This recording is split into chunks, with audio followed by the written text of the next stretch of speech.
बिहार में राजनीतिक उठापटक का खेल जारी है। सोचिए, नीतीश कुमार फिलहाल बैकफुट पर हैं। बीजेपी ने नीतीश कुमार को फंसा दिया है। यह सच है कि नीतीश कुमार दबाव में हैं और उनके सांसद जो है वो बीजेपी के टच में है, उनके विधायक बीजेपी के टच में हैं। लेकिन कहते हैं कि नीतीश कुमार के पेट में भी दांत है। नीतीश कुमार बीजेपी को ऐसा झटका देंगे कि बीजेपी न दाएं देख पाएगी न बाएं देख पाएगी और सीधे एक तीर से दो निशान। क्या है नीतीश कुमार का वो खतरनाक प्लान? नमस्कार, मैं शंभू कुमार सिंह और आप देख रहे हैं नेशनल दस्तक। फिलहाल बीजेपी के तर्कस में नीतीश कुमार का तीर जो है वो आकर टूट गया है। नीतीश कुमार अभी चाहकर भी बीजेपी को झटका नहीं दे सकते हैं। कहा जा रहा है कि उनके सवर्ण सांसद समेत 12 में से 10 सांसद बीजेपी के टच में। मैं नहीं कह रहा हूं, ये खुद शिवसेना के सांसद, बीजेपी के पूर्व पार्टनर और अब बीजेपी के बड़े आलोचक संजय राउत ने कहा है कि नीतीश कुमार के 10 सांसद बीजेपी के टच में हैं। क्या इसलिए नीतीश कुमार चुप रह गए हैं?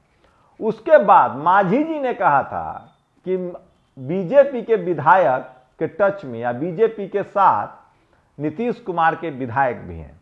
आपको बता दें कि केंद्र में नरेंद्र मोदी की सरकार 240 सीटों के साथ 31 दूसरे लोगों के सीट पर सरकार टिकी हुई है, जिसमें 16 विधायक जो हैं, सांसद जो हैं वो चंद्रबाबू नायडू के हैं, 5 चिराग पासवान के हैं और 12 नीतीश कुमार के हैं। आज के समय में बीजेपी कुछ नया पार्टनर अगर ढूंढती है तभी इन लोगों पर निर्भरता खत्म होगी। 9 जो सांसद हैं वो शिवसेना के हैं, 8 सांसद शरद पवार के हैं, 29 सांसद ममता बनर्जी के हैं। कहा जा रहा है कि इसमें से कोई पार्टनर बन सकता है और इसी डर से नीतीश कुमार ने अभी चुप्पी साध ली है। नीतीश कुमार को पता है कि अगर अभी मैंने पलटी मारी तो न तो केंद्र की सरकार गिरेगी, क्योंकि पार्लियामेंट का सेशन भी नहीं है, और बिहार में हो सकता है कि राष्ट्रपति शासन लगा दिया जाए। कौन गारंटी लेगा? जिस तरह से बिहार में बीजेपी ने अपना गवर्नर बदल दिया था। इसी के बाद नीतीश कुमार के जानकार बता रहे हैं कि उन्होंने एक बड़ी तैयारी की है। सोचिए, और इसका बदला नीतीश कुमार ठीक 6 महीने के अंदर ले लेंगे, और वो भी विधानसभा चुनाव में। अब पूरा मैथमेटिक्स समझिए। दरअसल नीतीश कुमार बीजेपी के साथ हैं, उपेंद्र कुशवाहा भी हैं, चिराग पासवान भी है। 242 की विधानसभा है, अभी मात्र 42 सीट है नीतीश कुमार के पास, और राष्ट्रपति शासन लागू हो जाएगा तो पूरा कमांड नीतीश कुमार के हाथ से निकलकर बीजेपी के पास चला जाएगा। और उसके बाद बीजेपी को नीतीश कुमार को शिंदे बनाने में 2 मिनट का ही वक्त नहीं लगेगा। पूरा खेल खत्म। आरजेडी का खेल खत्म हो जाएगा, नीतीश कुमार का भी खेल खत्म हो जाएगा। तो क्या आरजेडी और नीतीश कुमार ने मिलकर तय किया है? क्या इन लोगों में अंदरूनी बातचीत हो रही है कि बीजेपी को जोर का झटका साथ रहकर दिए नीतीश कुमार? यह भी संभव है। अब सोचिए, बीजेपी का सपना है कि उसका अपना मुख्यमंत्री हो, और वो कब होगा? जब बीजेपी को कम से कम 125 विधायक मिलेंगे। और 125 विधायक कब होगा? जब बीजेपी कम से कम 150 सीट पर चुनाव लड़े। लेकिन अगर नीतीश कुमार बीजेपी के साथ गठबंधन में है तो 100 सीट से ज्यादा पर बीजेपी चुनाव तो नहीं लड़ पाएगी। लोकसभा के चुनाव में भी 50-50 सीटें बटी थी।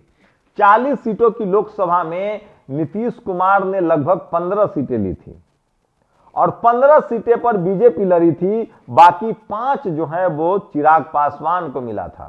16-16 सीट लड़े थे लोग, 5 चिराग पासवान को, उसके बाद उपेंद्र कुशवाहा को भी सीट दी गई थी, मांझी जी को भी एक सीट आई थी। तो ये खेल है। विधानसभा में भी यही होगा।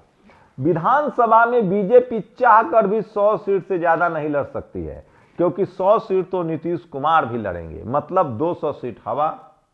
बच गया 42 सीट। 42 में से चिराग पासवान की ताकत बढ़ी है, हैसियत बढ़ी है, वो 25 सीटों से कम पर तैयार नहीं होंगे। उसके बाद बच गई 15 सीटें। उसमें से मांझी जी को कम से कम 10 सीटें चाहिए और 5 सीट तो कम से कम उपेंद्र कुशवाहा को चाहिए। मतलब जब बीजेपी लड़ेगी ही 100 सीट पर और नीतीश लड़ेंगे 100 सीट पर, तो इसका मतलब अगर नीतीश 50 सीट भी जीतते हैं या 40 सीट भी जीतते हैं तो सत्ता की चाबी किसके पास रहेगी? नीतीश कुमार के पास। यह सबसे बड़ा खेल है। वहीं आरजेडी इसको अपने लिए प्लस पॉइंट देख रही है। आरजेडी को लग रहा है कि अब 6 महीने का और वनवास खट ही लिया जाए। अभी अगर नीतीश कुमार आरजेडी के साथ जाते हैं तो फिर वहां खेल होगा। आरजेडी को भी 100 सीट से ज्यादा नहीं मिलेगी, नीतीश कुमार वहां भी 100 सीट पर लड़ेंगे। और अगर नीतीश कुमार 50 सीट भी जीतते हैं तो सरकार की चाबी उन्हीं के हाथ में रहेगी, उसमें भी 100 सीट से ज्यादा, क्योंकि मुकेश सहनी को भी 20 सीट 25 सीट तो चाहिए। आरजेडी एक नया पार्टनर भी ढूंढ रही, हो सकता है बीएसपी या आजाद समाज पार्टी भी उनके नए पार्टनर हो। तो इस लिहाज से देखें तो आरजेडी को फिलहाल फायदा है, क्योंकि अब चुनाव में ज्यादा वक्त नहीं है। लेकिन सोचिए, कल्पना कीजिए कि अगर 100 सीट पर नीतीश कुमार और बीजेपी लड़ती है और गलती से अगर नीतीश कुमार ने अच्छा परफॉर्म किया, जिसकी संभावना है, क्योंकि पिछली बार की तरह इस बार चिराग पासवान बागी नहीं हो सकते हैं, क्योंकि वो गठबंधन में और मंत्री हैं। तो अब तो नीतीश कुमार को कोई डेंट देगा नहीं, लेकिन नीतीश कुमार को डेंट देने के लिए एक और शख्स तैयार हो रहा है, नाम पीके। आज आपने पीके का वो तेवर देखा होगा, पटना के गांधी मैदान में अनशन, उसके बाद जेल भेजना, जेल से कोर्ट से जमानत न लेना। मतलब पीके चाह रहे हैं कि वो एक नेता के तौर पर उभरे और विधानसभा चुनाव में पीके नीतीश कुमार और चिराग पासवान, तेजस्वी यादव को बड़ा डेंट दे सकते हैं। मुझे नहीं पता नीतीश कुमार के लोग और आरजेडी या तेजस्वी यादव के जो सलाहकार हैं उनको पता है कि नहीं। दरअसल प्रशांत किशोर जनरल कैटेगरी के वोट पर काम ही नहीं कर रहे हैं। उनकी सबसे ज्यादा कोशिश मुस्लिम वोटर, एससी और ओबीसी वोटर पर फोकस है। उनकी कोशिश है कि एससी, ओबीसी और मुस्लिम वोटर को तोड़ा जाए और इसका सीधा सीधा नुकसान आरजेडी को होगा। और अगर वही खेल प्रशांत किशोर ने कर दिया तो आरजेडी मुंह के खाने गिर जाएगी। अगर 5 से 10 हजार वोट भी पीके ने हर विधानसभा में काट दिया तो समझ लीजिए, इससे बचने का आरजेडी के पास एक ही रास्ता है। आरजेडी या तो बीएसपी से गठबंधन कर ले ताकि 5 से 7% वोट बढ़ जाए, या चंद्रशेखर आजाद से गठबंधन कर ले। इंडिया गठबंधन की बड़ी हार भी इसलिए हुई थी कि उसमें से नीतीश कुमार निकल गए थे और उसमें चंद्रशेखर आजाद या मायावती जी नहीं थी। अभी भी इस देश में किसी भी राज्य में चंद्रशेखर आजाद या मायावती जी से अगर कोई दल गठबंधन करता है तो 10% वोटों के इजाफा की तो गारंटी है। तो बगैर एससी लीडरशिप वाली पार्टियों के बगैर चुनाव ओबीसी के दल भी नहीं जीत सकते हैं, क्योंकि बीजेपी के पास 2 चेहरा है। एक तो वो धर्म के नाम पर पोलराइज करती है और दूसरा एससी एसटी ओबीसी नेताओं की वहां भरमार है। और इसको काटना है तो यूपी हो या बिहार हो, चंद्रशेखर आजाद या मायावती जी को आपको गठबंधन में रखना पड़ेगा। और जब तक आरजेडी या समाजवादी पार्टी को यह बात समझ में नहीं आएगी, उनके लिए सत्ता में आना मुश्किल ही नहीं, नामुमकिन है। तो मुझे लगता है कि नीतीश कुमार फिलहाल अपमान सहकर, खून का घूंट पीकर इंतजार कर रहे हैं कि विधानसभा का चुनाव आए और वो बीजेपी को डेंट दे। मिला जुलाकर जो नीतीश कुमार की पॉलिसी है, आने वाले समय में भी अगर एनडीए की सरकार बनती है तो सत्ता की चाबी नीतीश कुमार के पास ही रहेगी।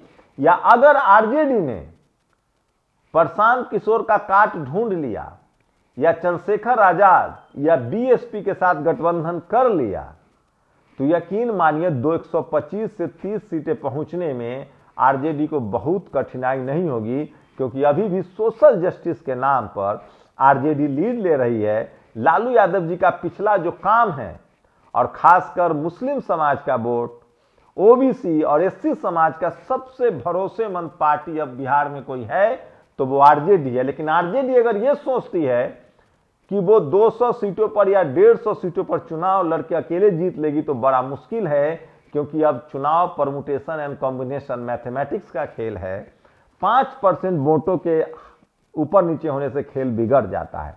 और इसीलिए यूपी जैसे राज्य में बीजेपी, जिसके पास मीडिया है, पैसा है, संसाधन है, वो दो तरीके से चुनाव लड़ती है। एक तो अपना गठबंधन बढ़ाती है और विपक्षी गठबंधन में फूट डालती है। बीजेपी यूपी में 4 दलों के साथ मिलकर लड़ती है और कांग्रेस और सपा को गठबंधन करने में भी फूट डलवाती है। साथ में उसकी कोशिश होती है कि मुस्लिम समाज की लीडरशिप वाली पार्टियां भी चुनाव लड़े, ओवैसी और एसपी बीएसपी भी चुनाव लड़े। अगर बीजेपी को हराना है, विपक्षी दलों को एकजुट होना है और खासकर बहुजन लीडरशिप वाली पार्टियों को अगर सत्ता में आना है तो मुख्यमंत्री को एक मानकर आपस में समझौता करना पड़ेगा। जैसे अटल आडवाणी और जोशी में से एक मुख्यमंत्री, एक गृह मंत्री और एक शिक्षा मंत्री बनते थे, तब बीजेपी की तरक्की हुई। अगर तीनों चाहते कि प्रधानमंत्री बन जाए तो ऐसा नहीं होगा। तो बिहार हो या यूपी या देश का कोई अन्य राज्य, जब तक बहुजन लीडरशिप वाली नेताओं को यह बात समझ में नहीं आएगी कि सब मुख्यमंत्री नहीं बन सकता, एक मुख्यमंत्री, एक गृह मंत्री और एक कोई और बड़ा मंत्री बन जाओ, तभी वो सत्ता में आएंगे, नहीं तो आपस में लड़ेंगे। तो फिलहाल बीजेपी का कोई विकल्प, सत्ता में बीजेपी चली आएगी। आप लोग अपनी राय जरूर दीजिए। शुक्रिया। नेशनल दस्तक की आपसे गुजारिश है कि अगर इसको बचाना चाहते हैं तो नेशनल दस्तक को सब्सक्राइब करने के लिए रेड कलर के सब्सक्राइब बटन को दबाएं, फिर बेल आइकन की घंटी दबाएं। नेशनल दस्तक को बचाने के लिए बहुत जरूरी है कि हर खबर को शेयर करें, लाइक करें, कमेंट जरूर करें।